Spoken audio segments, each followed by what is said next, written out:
नमस्कार, विचार मंथन में आपका स्वागत है। सीबीएसई के 12वीं और 10वीं का रिजल्ट आज घोषित हो गया।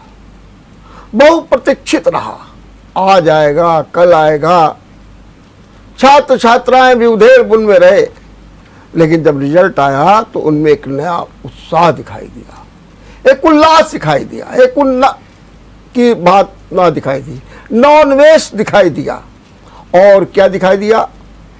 दिखाई दिया कैरियर की एक बड़ी चिंता भी दिखाई दी। छात्राओं ने तो फिर बाजी मारी है, ये तो बार बार लिखा जाता है। उसका कारण भी है कि छात्राएं बड़े मनोयोग से अपने दायित्व का और अपने कर्तव्य का निर्वाह करते हैं।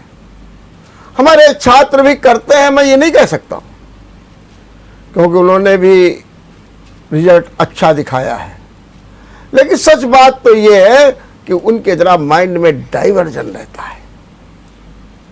और इस बार इस रिजल्ट में एक खास बात और है। इस बार के जो टॉपर हैं, बुलंदशहर की तान्या और नोएडा के युवा आकांक्षी, उन्होंने 500 में 500 अंक प्राप्त किए कक्षा 12 में। इसी प्रकार से मयंक यादव और दिवा ने भी कक्षा 10 में पूरे 500 में 500 अंक पाए हैं। लोग कहते हैं कि क्या लिखा होगा, पूरे 500 में 500। कुछ लोगों को बड़ी ईर्ष्या भी होती है इतने ढेर सारे नंबर को देख करके। लेकिन ध्यान रखिए, जब आप में प्रतिभा है, आप में मेधा है, आप में लगन है, आप में शौक है, आप में कर्तव्य परायणता है, आप में एक सुझाव है, आप में जो है एक दूरदर्शिता है, तो आप अपने लक्ष्य को भी प्राप्त करेंगे। आइए आज इसी रिजल्ट पर हम चर्चा करेंगे। और इस चर्चा में भाग लेने के लिए हमारे साथ 3 मेहमान हैं। हम आपको परिचय करा दें। हमारे साथ हैं डीपीएस आजाद नगर के प्रिंसिपल पुनीता कपूर जी। नमस्कार। पुनीता जी, मैं आपका बहुत बहुत स्वागत करता हूं और आपको बधाई देता हूं कि आपके बच्चों ने अच्छा कार्य किया है और टॉप भी रहे हैं। और साथ में हैं जिन्होंने कक्षा 10 में सिटी में टॉप किया है, संस्थिता विश्वास। नमस्कार। संस्था जी, मैं आपका भी बहुत बहुत स्वागत करता हूँ। आज तो बड़ी प्रसन्नता होगी आपको, खुशी है खूब अच्छी तरीके से। हाँ। ठीक। और साथ में है 12th में साइंस की टॉपर अविष्का अग्रवाल। मैं आपका भी बहुत बहुत स्वागत करता हूँ। अविष्का जी, बहुत खुशी है। बहुत ज्यादा है। चलिए, क्या हुआ फिर आज खुशी में? आपने क्या किया, कुछ बताएंगे आप जरा? आज सुबह पहले तो हम लोग स्कूल गए थे हाँ, अपनी टीचर्स से मिलने, हाँ अपने बड़ों का आशीर्वाद लेने जी। वहाँ पे खूब सारा प्यार मिला, अपने दोस्तों से मिले, सबको बधाइयाँ दी। फिर पता चला कि हम लोगों ने सच में बहुत अच्छा करा है। हमारे टीचर्स को थैंक यू बहुत बड़ा वाला। हमारे स्कूल का सपोर्ट के बिना ये नहीं हो पाता। हमारे पेरेंट्स, हमारे फ्रेंड्स, हाँ, सब ने मिल करके किया। और संस्थिता जी, मैं आपसे भी पूछूंगा कि आपका आज का कैसा अब तक का दिन गया। यह एक बात बताइए कि जैसे ही आपको रिजल्ट पता लगा कि आपके 99.4% नंबर आ गए हैं, तो आपको कैसा लगा? अच्छा ही लगा, बहुत अच्छा लगा सुन के। खुशी हुई आपको? जी, बहुत खुशी। सोचा था पहले से कि हमारे रिजल्ट ऐसा जाएगा? 95 प्लस अब तो सोचा था, पर 99% तो नहीं सोचा था। नहीं सोचा था। तो फिर ये कैसे आ गए? क्या इसमें एक टेक्निक रही होगी? टेक्निक तो सिंपल ही है।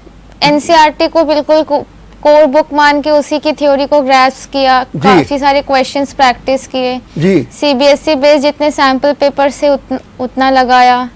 और सीबीएसई मार्किंग स्कीम के आंसर्स को देखते कि हम लोग को मतलब हम लोग ने डिसाइड किया कि ऐसे ऐसे आंसर्स लिखने हैं। ठीक। और टीचर्स ने भी काफी सारे अच्छे टिप्स बताए जो आंसर राइटिंग में काफी हेल्प करे। तो यही सब था। ठीक बात। आपके 2 रत्न तो आज हमारे सामने है ही हैं। जी, जी, निश्चित रूप से। जरा आप भी बताइए कि ये बच्चे जब आपके आते तो आप लोगों ने भी सोचा था कि हमारे इस बार के बच्चे टॉप करेंगे, इनमें ये मेधा है, क्या इनमें आपको कुछ दिखाई दिया था जब ये पढ़ रहे थे?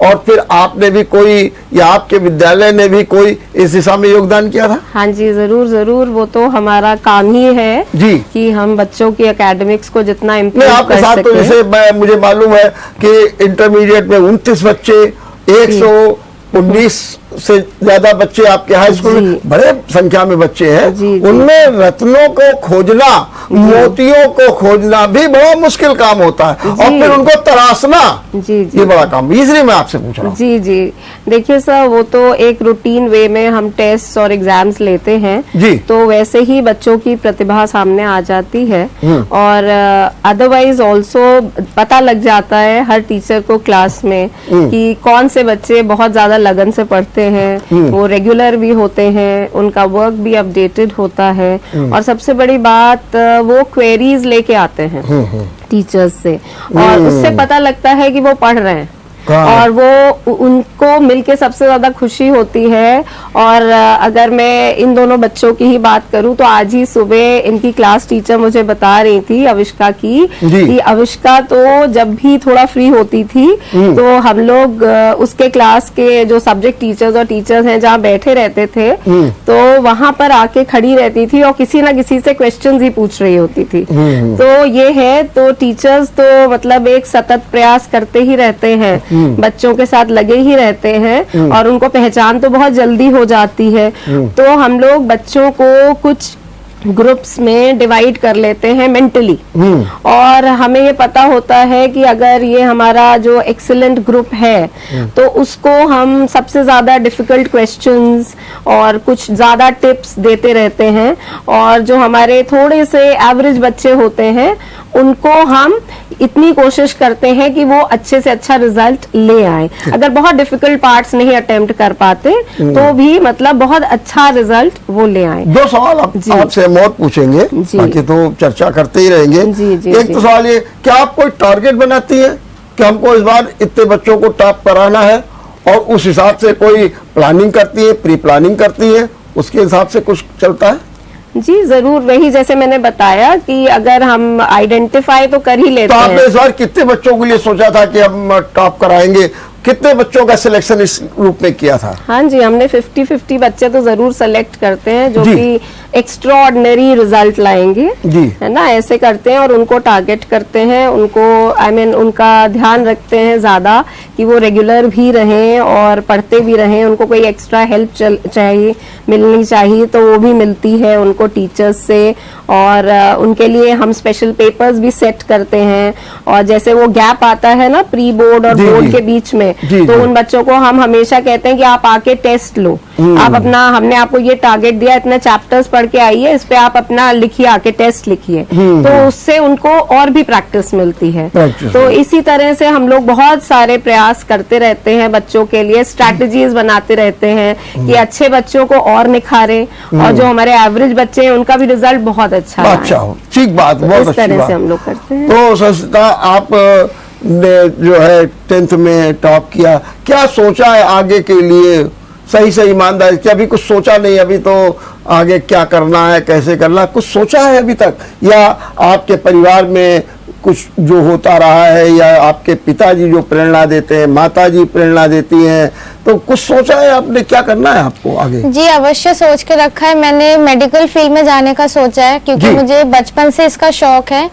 बचपन में पापा जब खिलौने देते थे तो मुझे हमेशा वो डॉक्टर का सेट देते थे, जिससे मैं बहुत खेला करती थी। बहुत सुंदर।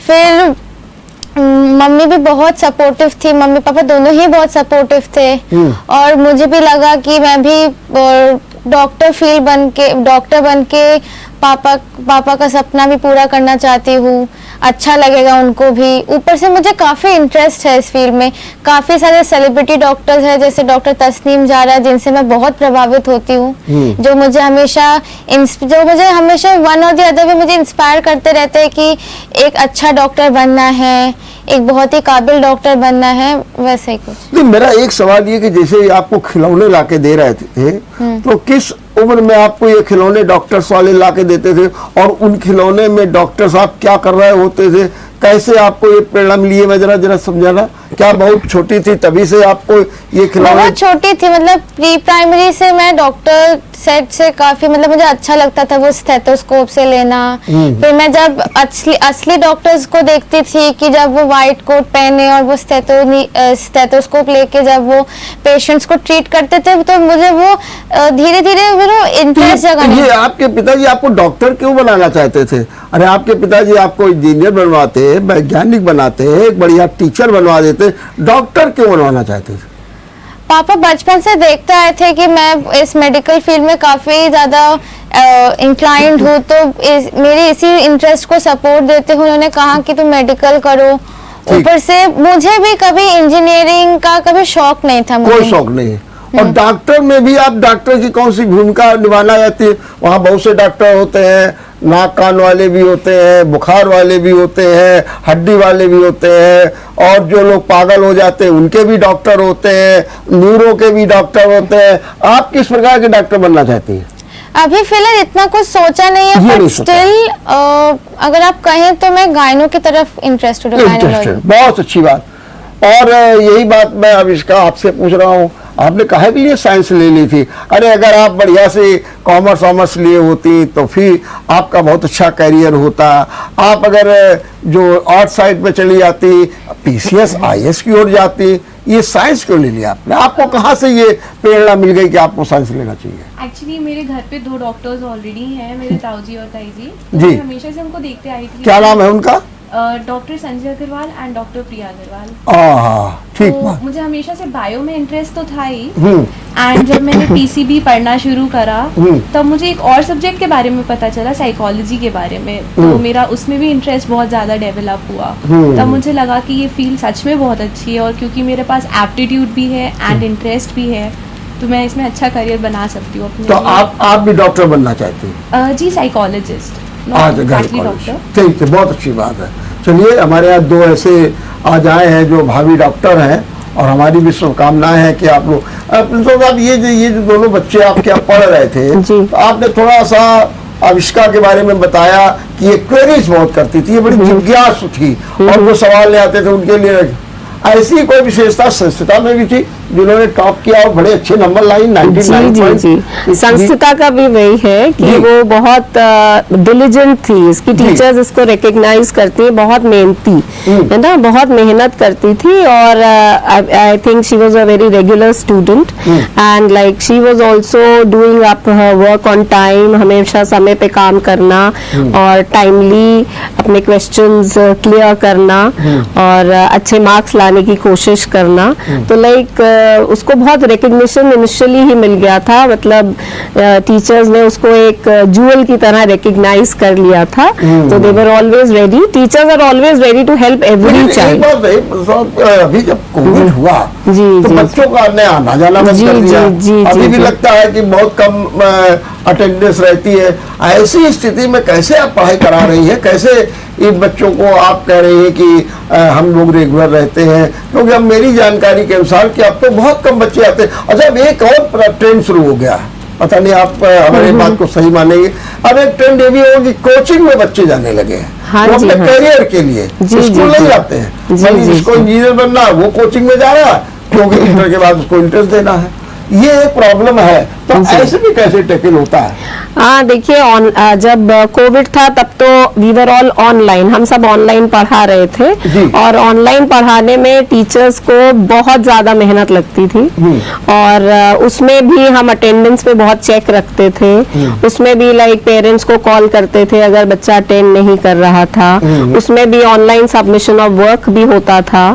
तो जितनी कोशिशें ऑनलाइन में, जितने डिफरेंट टाइप ऑफ ट्रेंड्स आए ऑनलाइन में पढ़ाने के, टीचर्स ने सब एक्वायर किए, सीखे, और बच्चों को बहुत ज्यादा, बच्चों के आप कह सकते हैं पीछे पड़ के उनको बुलाया, क्लासेस में पढ़ाया, पूरी कोशिश करी, है ना। तो इस तरह से ऑनलाइन में तो हो गया। और अब भी आप ऐसा कह रहे हैं बच्चे नहीं आ रहे, लेकिन अब जब से ऑफलाइन हुआ है स्कूल में तो बच्चे बहुत आ रहे हैं। और दूसरी चीज, हमारे स्कूल में सबसे बड़ा अट्रैक्शन है 24 स्पोर्ट्स, जो कि इस सेशन में सब बहुत ज्यादा डेवलप हो गए हैं। तो हमारे बच्चे बच्चे, सब के सब बच्चे सुबह स्पोर्ट्स में जरूर जाते हैं। वो 2 स्पोर्ट्स एक्टिविटीज चूज करते हैं और उसमें पार्ट लेते हैं। उनको कोचेस हैं, कंपलसरी है? हाँ, कंपलसरी नहीं है, बट हाँ ये हमने देखा है कि बच्चों को बहुत ज्यादा इंटरेस्ट डेवलप्ड होता है स्पोर्ट्स में, and like it's a very healthy option.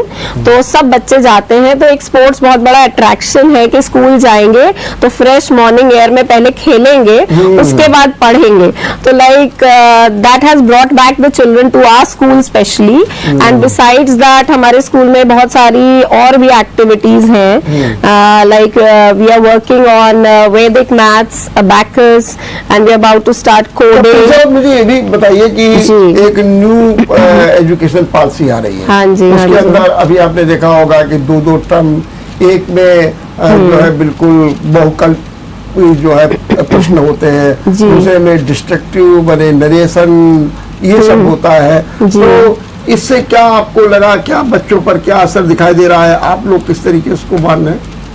नहीं, वही होता है ना कि जब भी कुछ नया स्टार्ट होता है तो सबसे ज्यादा पॉजिटिव चीजें जो हैं उनकी इम्बाइब करके बच्चों को हम एक पॉजिटिव डायरेक्शन में ले जाते हैं, है ना। और अभी तो एनईपी धीरे धीरे इम्प्लीमेंट हो रहा है, तो जितना ज्यादा उसकी पॉजिटिव चीजें होंगी वो 2 टर्म की जो पॉलिसी आई है, जी जी जी, बच्चों के हित में है, एग्जामिनेशन के हित में है, इनके करियर के हित में है।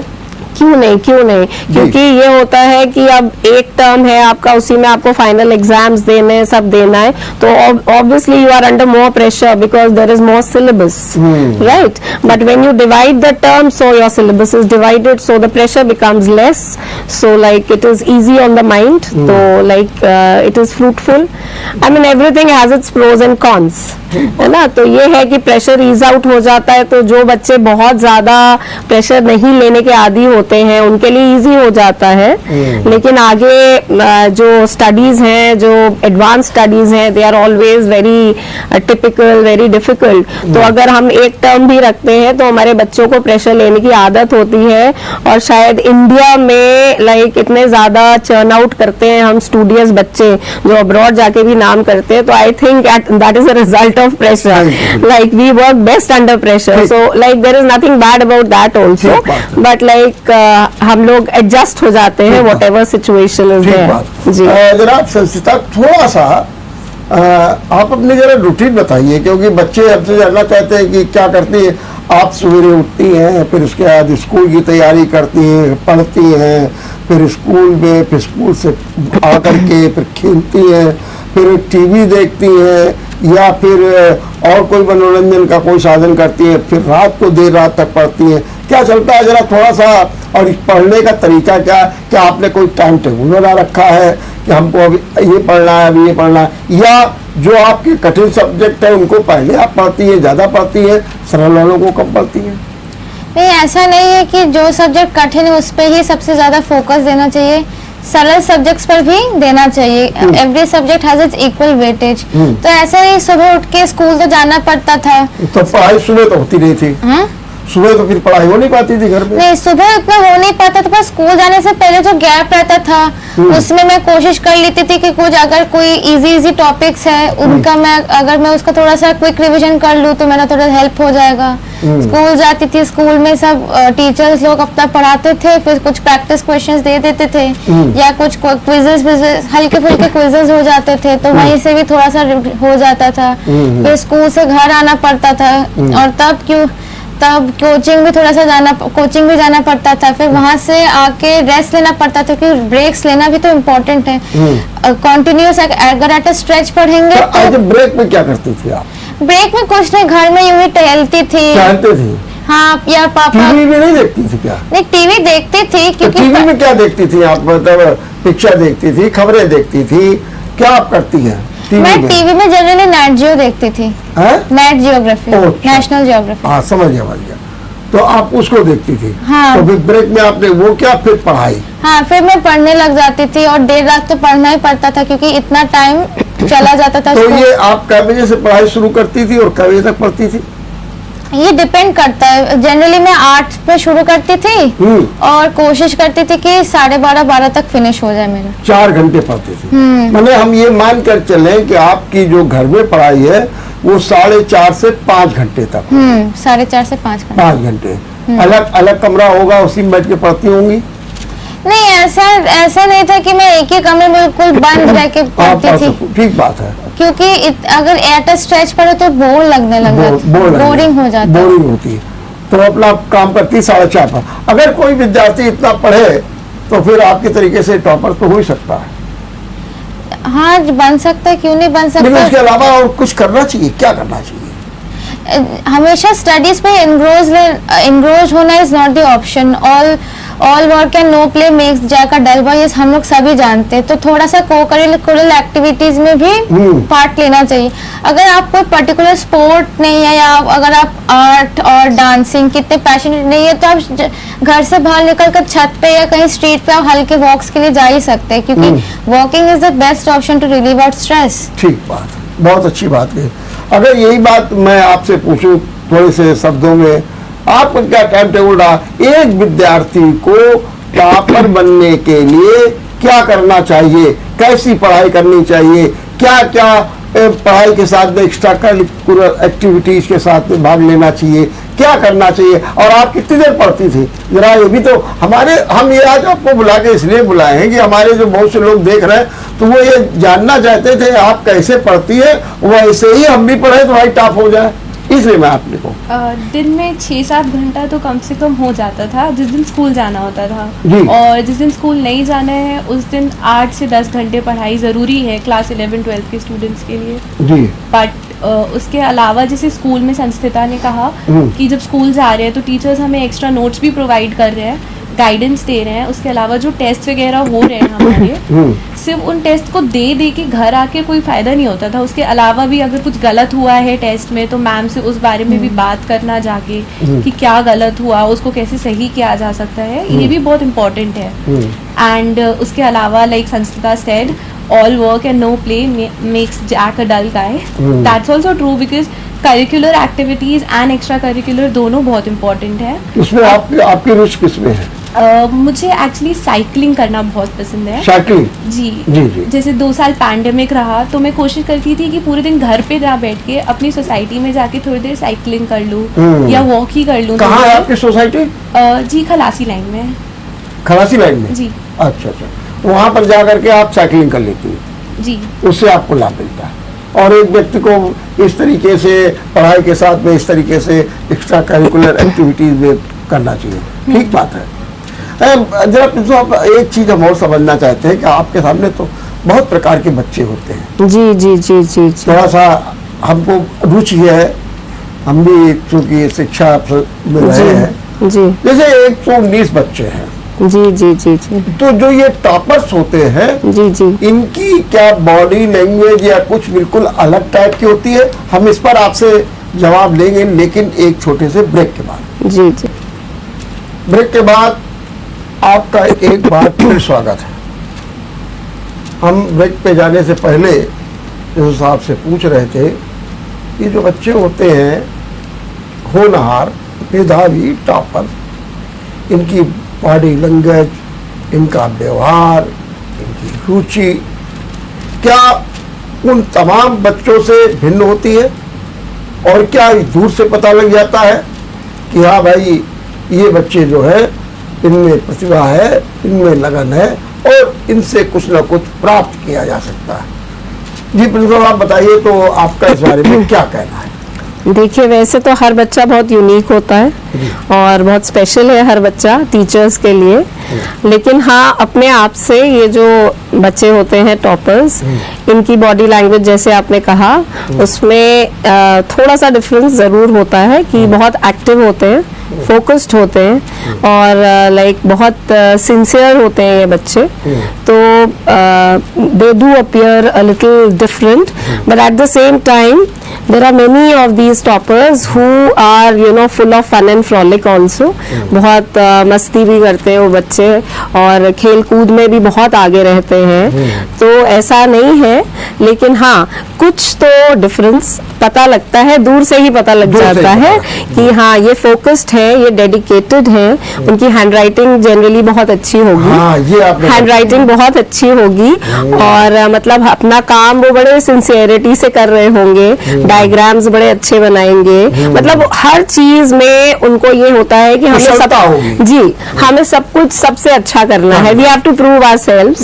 तो बस वही मैंने कहा कि सिंसियरिटी, डेडिकेशन। एक बात और आपसे पूछे, कभी कभी आप लोग भी परेशान हो जाती हैं, पेरेंट्स का जो है सहयोग नहीं मिलता है, बच्चे हैं घर में होमवर्क नहीं करते हैं, पेरेंट्स ध्यान नहीं देते हैं, बच्चे लेट आते हैं, बच्चे गंदी संदी ड्रेस में आते हैं, बच्चे जो है टीचर्स का कहना नहीं मानते हैं, ये परेशानी भी आपके सामने हो, इनको कैसे आप टैकल करती हैं? हम लोग के टीचर्स जो है वो बहुत एक रेगुलर कम्युनिकेशन करते हैं पेरेंट्स से। जैसे मैंने आपको कहा ना कि एक मेंटली दिमाग में ग्रुप्स बन जाते हैं कि इन बच्चों को हमें ऐसे डील करना है, जो सिंसियर और डेडिकेटेड फोकस चिल्ड्रन हैं, उनके पेरेंट्स तो लाइक पीटीएम में भी बहुत रेगुलर आएंगे, they will ask about everything कि लाइक ये छोटा सा कमी है तो इसको कैसे इम्प्रूव करें, they will meet all the subject teachers. और जो दूसरे बच्चे हैं may be sometimes they don't even inform कि पीटीएम है, तो all these things are there, but ऐसे सब बच्चों के साथ टीचर्स का कम्युनिकेशन लेवल बहुत अच्छा है, because we are basically a result oriented institution, तो हमें सबका ही रिजल्ट बहुत अच्छा लाना है और ये भी देखना है कि सबकी होलिस्टिक डेवलपमेंट हो। तो बच्चों के एक्स्ट्रा करिकुलर जिसमें वो इंटरेस्टेड हैं उसमें वो जरूर पार्टिसिपेट भी करें, तो इसलिए I mean parent and teacher का कम्युनिकेशन बहुत अच्छा है। In fact at DPS we believe that parents and teachers we are partners in the development of the children.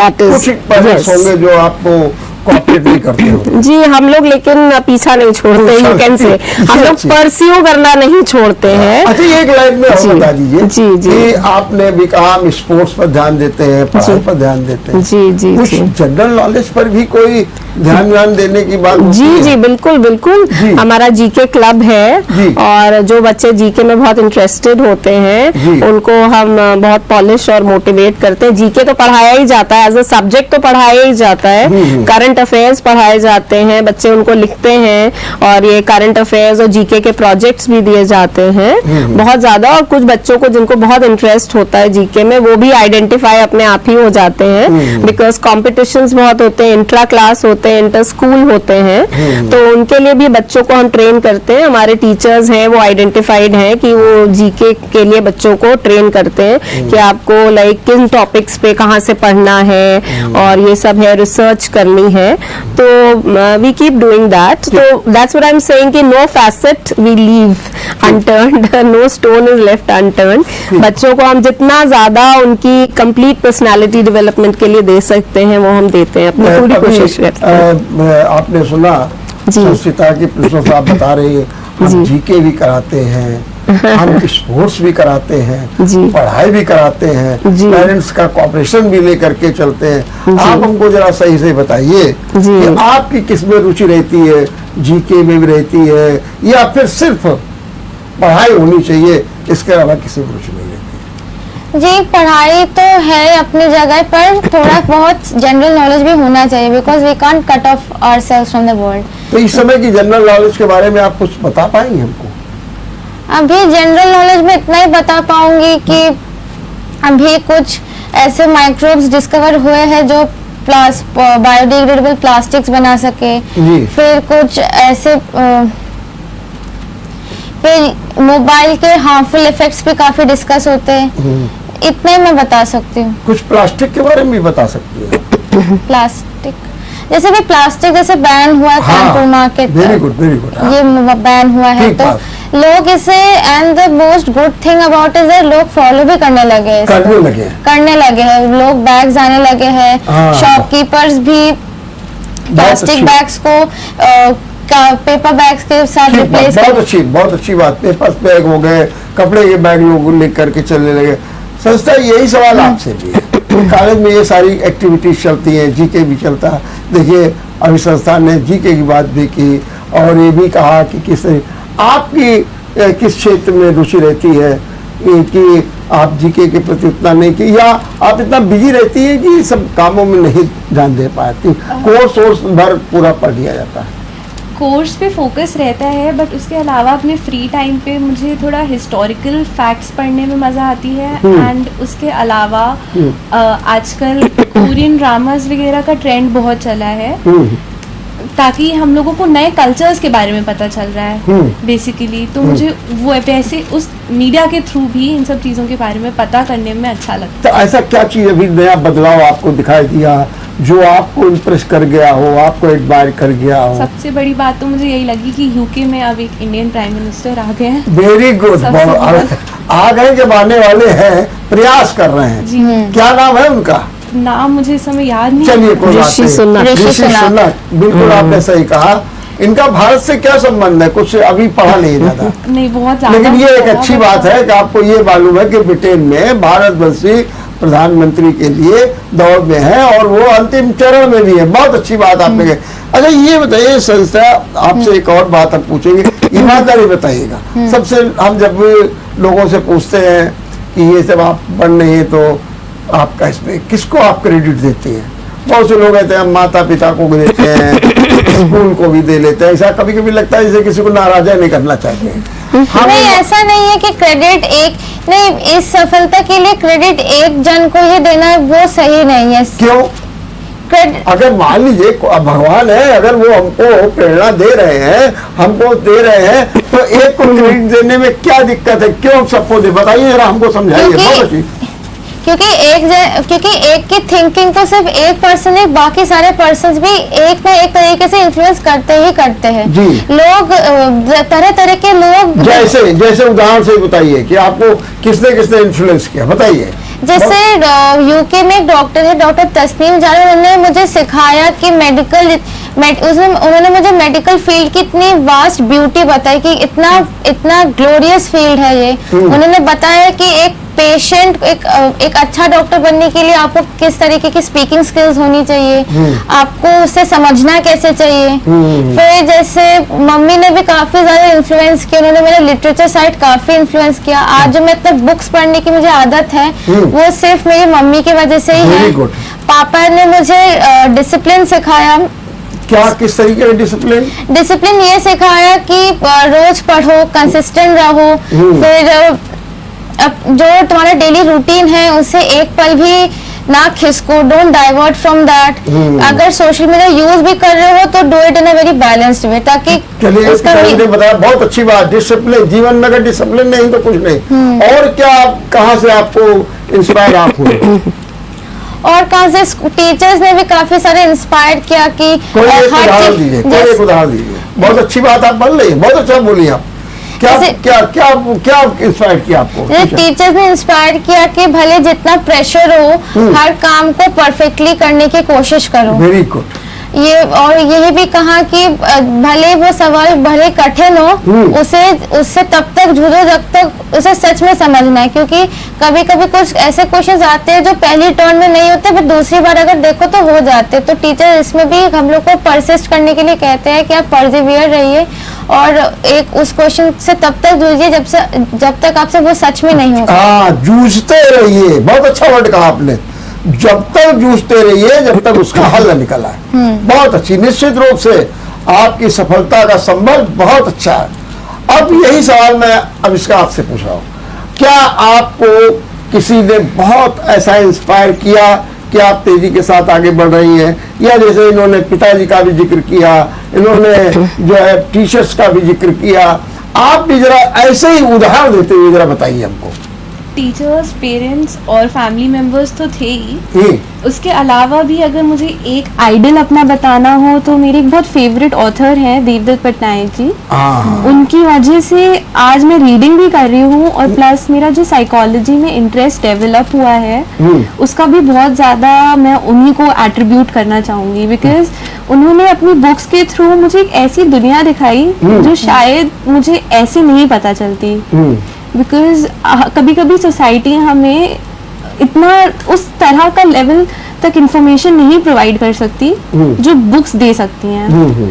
और देवदत्त पटनायक के अलावा मेरे पेरेंट्स भी ऑफ कोर्स, बिकॉज उनकी वजह से मैं हूँ। तो बुक्स से जी आप में रीडिंग का की प्रेरणा मिली जी। या इसके अलावा भी और प्रेरणा मिली कि अरे दुनिया ऐसी है, दुनिया ऐसा है, ऐसा भी कुछ मिला? जरा हमको बताइए। हम बहुत अच्छा लग रहा है, आज आप लोग बहुत बढ़िया बोल रहे हैं। हमको बताइए जरा, हम भी बहुत इंस्पायर हो रहे हैं आप लोगों से। बहुत अच्छा काम, बताइए जल्दी से। महाभारत तो सभी ने पढ़ी हुई है। हाँ, देवदत्त पटनायक जी ने अपनी एक बुक लिखी है, Jaya an illustrative retelling of Mahabharata. हाँ, उसमें उन्होंने सिंपली सिर्फ स्टोरी नहीं बताई है जिस तरह से हमें बताई जा रही है आजकल। उन्होंने उसके हर एक छोटे छोटे पहलू को बहुत गहराई से समझ के फिर उसको अपने रीडर्स को प्रेजेंट किया है, जिसकी वजह से मेरा लोगों की पर्सनालिटी में माइंड डेवलप हो पाया। लाइक मुझे पता चला एक्चुअली में वो सिर्फ एक स्टोरी नहीं है और वो कैरेक्टर्स नहीं है, उनकी एक पर्सनालिटी है जो हमें स्टडी करनी है। इसीलिए मुझे साइकोलॉजी में बहुत इंटरेस्ट डेवलप हुआ। अब मैं साइकोलॉजी पढ़ भी रही हूँ इस समय, 11th-12th में मैंने पढ़ाई भी करी। मेरे पेरेंट्स ने मुझे एक ऐसा एटमॉस्फेयर दिया जहाँ पे उन्होंने मुझे बिल्कुल भी रोका नहीं कि तुम्हें जो पढ़ना है तुम पढ़ो। Very good. और उसी की वजह से मैं कहूंगी कि मुझे इतना ऐसे रिजल्ट मिल पा रहा है इस समय। नहीं, अभी आप जो जिस पुस्तक की बात कर रही हैं, वो बड़ी अच्छी पुस्तक है, हमको भी प्रेरणा देती। उसका कोई एक ऐसा उदाहरण दीजिए कि जो आपको बड़ा टच कर गया हो। आपने कहा ना कि वो कहानी नहीं है बल्कि ऐसे कृष्णा जी का अवतार, कृष्णा जी का अवतार उन्होंने जैसे बताया है। हाँ। एक कहानी उन्होंने बताई थी अपनी बुक में कि जब लड़ाई हो रही थी महाभारत की कुरुक्षेत्र में, तब एक दिन युधिष्ठिर बहुत ज्यादा घायल हो गए थे। तो उनके भाई अर्जुन अपना युद्ध छोड़कर उनके पास भाग के चले गए। अब इसमें युधिष्ठिर को बहुत तेज गुस्सा आई कि तुम ऐसे कैसे कर सकते हो, तुम अपने कर्तव्य से पीछे क्यों हट रहे हो। तो अर्जुन को लगा कि मैं अपने भाई के लिए आया, बट वो मुझे डांट रहे हैं इस तरह से। उन्होंने अपना बो उठा लिया और उस युधिष्ठिर पे टारगेट करने लगे। बट तब कृष्णा जी सामने आए, उन्होंने समझाया कि नहीं देखो, तुम इसको समझो, वो चाहते हैं कि तुम आगे बढ़ो, वो तुम्हें पीछे करने की कोशिश नहीं कर रहे, वो तुम्हें ये भी नहीं कह रहे कि तुम अपने बड़े भाई को प्यार मत करो। फिर अर्जुन ने बोला कि अब तो मैंने अपना बो स्टार्ट कर लिया, मैं उसको रोक नहीं सकता, मुझे किसी ना किसी को तो मारना है, या तो मैं मरूंगा या मैं अपने भाई को मारूंगा। तब कृष्णा जी ने समझाया कि किसी के मरने के दो तरीके हो सकते हैं, या तो कोई स्पिरिचुअली मर सकता है या कोई फिजिकली मर सकता है। Very good. तो उन्होंने एक बहुत यूनिवर्सल लॉ को बहुत सिंपली समझाया, लेकिन कुछ लोग उसको ये भी कहेंगे उन्होंने शातिरता भी दिखाई। तो हम आज कृष्णा जी की सिर्फ पूजा कर रहे हैं, उनको भगवान बनाते हैं, बट उन्होंने उनको एक इंसान की तरह दिखाया जो कि चीजों को अपनी तरह अपने हिसाब से मोल्ड करके अपने फायदे के लिए इस्तेमाल कर सकते हैं। बहुत अच्छी बात आपने, बहुत अच्छी बात बताई, निश्चित रूप से। प्रिंसिपल साहब भी आपके बच्चे अच्छी तरीके से बात कर रहे हैं, क्या ऐसे ही आजकल के बच्चों में इस तरीके की स्किल्ड, इस तरीके की मेधा और इस तरीके की संकल्पना, इस तरीके का विजन डेवलप हो रहा है, और उसका कारण आप क्या मानती हैं? देखिए, थोड़ा तो सोशल मीडिया एक्सपोजर भी है। हाँ। पेरेंट्स भी बहुत लर्नड हैं, आजकल के पेरेंट्स भी बहुत अवेयर हैं और वो अपने बच्चों को चाहते हैं मैक्सिमम एक्सपोजर देना।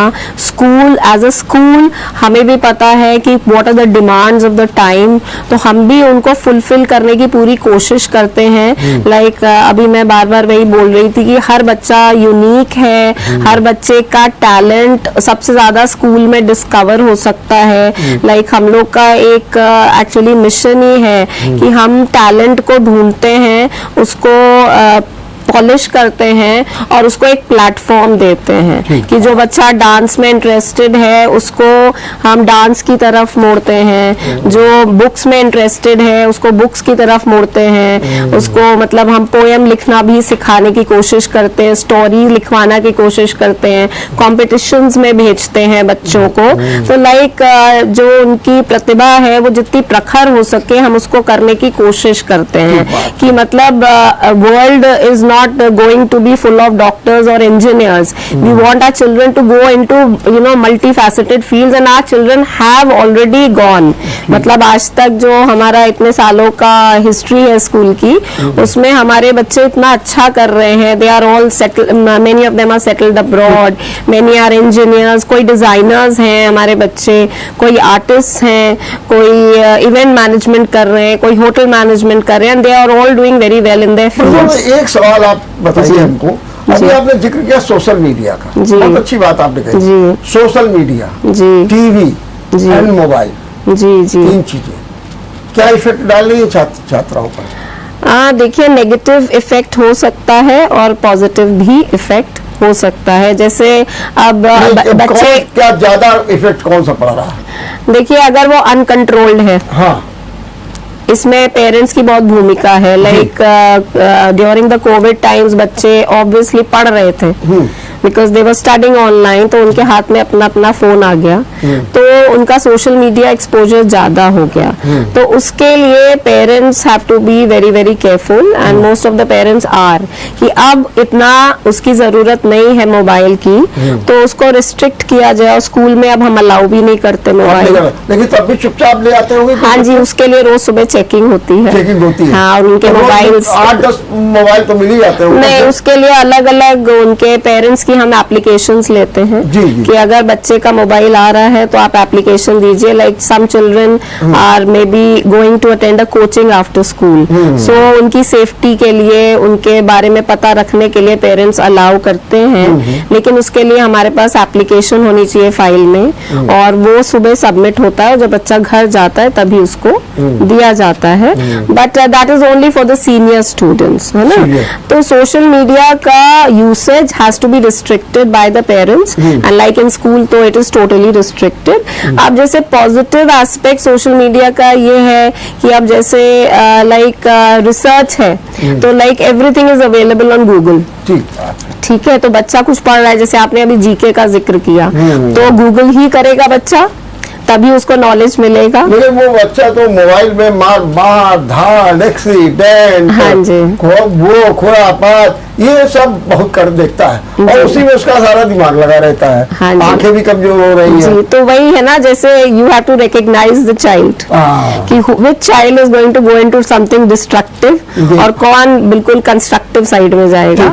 तो उसके लिए parents and teachers have to be very very careful कि किसको ज्यादा यूसेज अलाउ करें, किसको ना करें. That is it. अब आप लोगों से हम एक संदेश लेंगे अंत में, बहुत टिप्स में देंगे. सबसे पहले हम बात करेंगे संस्थिता, ये बताइए कि आपके पास कक्षा 9 के कल विद्यार्थी आए एक ग्रुप में, और क्या संस्था कैसे आपने टॉपर बनी है, हमको टिप्स दे दीजिए, हम क्या करें. तो आप क्या देंगे 4-5 टिप्स उनको? फर्स्ट टिप तो ये दूंगी कि एनसीईआरटी से ज्यादा ना भटके, क्योंकि पूरा पेपर एनसीईआरटी ही बेस्ड आता है. अगर आप एक्स्ट्रा जाएंगे तो आप बहुत कंफ्यूज हो जाएंगे और आप बेसिक्स ही भूल जाएंगे. ठीक है.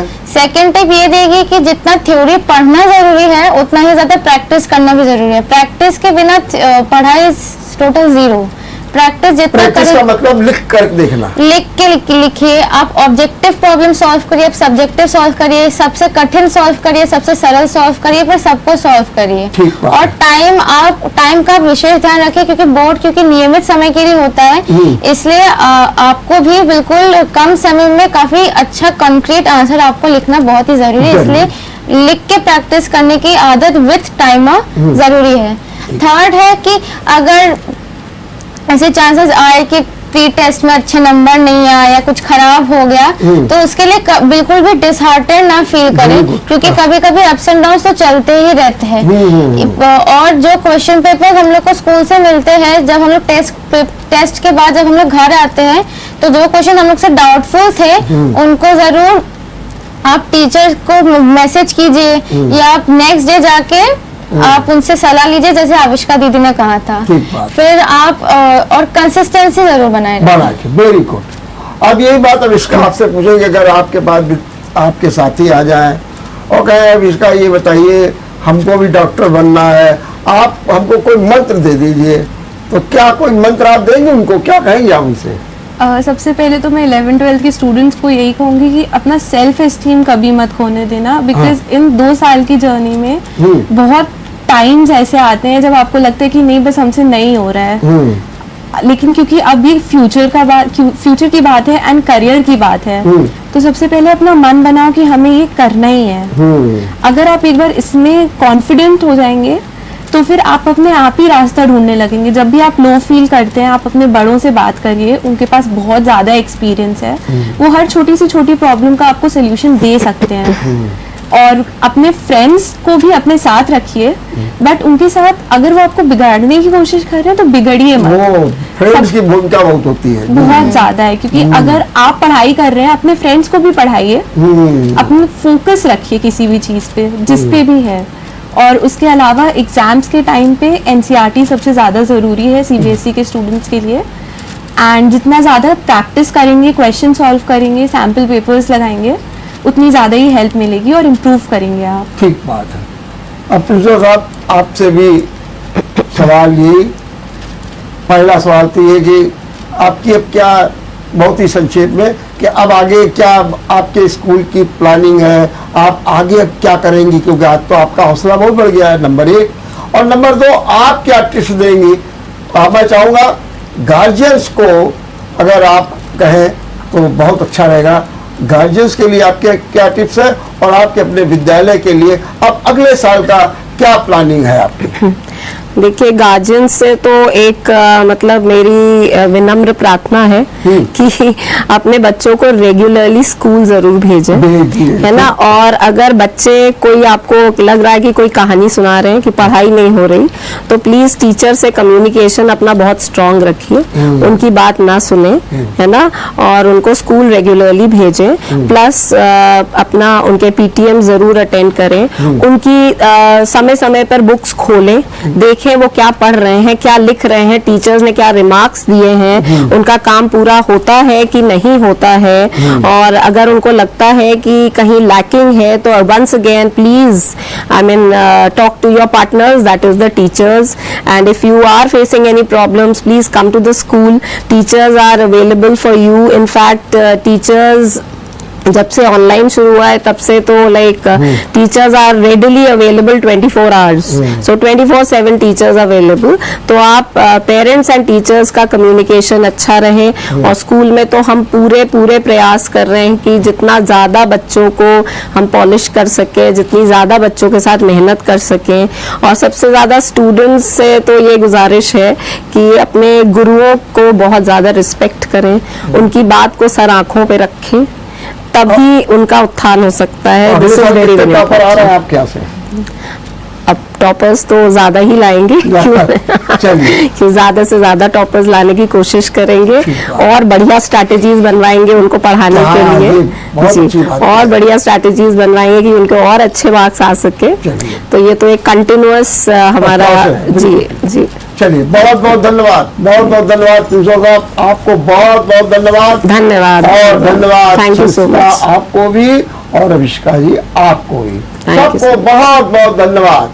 निश्चित रूप से ये होती है प्रेरणा, ये होता है शिक्षा के प्रति इन्वॉल्वमेंट, ये होती है जिज्ञासा, ये होता है इंस्पायर।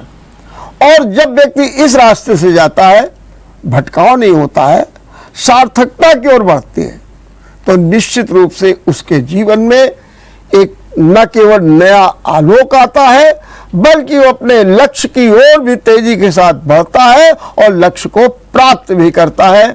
आज की इस डिबेट में बस इतना ही। देखते रहिए विचार मंथन। नमस्कार।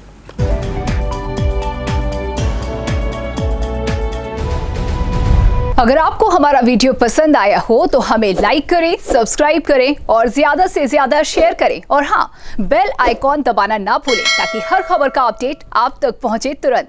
आप हमें इंस्टा, ट्विटर और फेसबुक पर भी फॉलो कर सकते हैं। हमारी आईडी है @JMT News